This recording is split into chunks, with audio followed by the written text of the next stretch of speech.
திருவண்ணாமலை மாவட்டம் பாலானந்தல் ஊராட்சிக்கு உட்பட்ட பாரதிபுரம் பகுதிகளில் சுமார் 150 குடும்பங்கள் வசித்து வருகின்றனர்.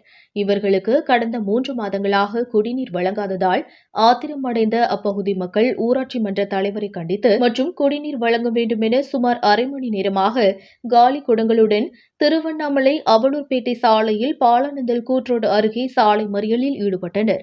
இந்த தகவல் அறிந்து வந்த மங்கலம் காவல்துறையினர் அவர்களிடம் பேச்சுவார்த்தை நடத்தினர். இதனால் அப்பகுதி மக்கள் தற்காலிகமாகவும் மற்றும் குடிநீர் வழங்கவில்லை என்றால் மீண்டும் சாலை மறியலில் ஈடுபடுவோம் என எச்சரிக்கை விடுத்து சாலை மறியலை கைவிட்டனர். இதனால் சுமார் அரை மணி நேரமாக போக்குவரத்து பாதிக்கப்பட்டது. திருவண்ணாமலையிலிருந்து ரிப்போர்ட்டர் கோவிந்தராஜ்.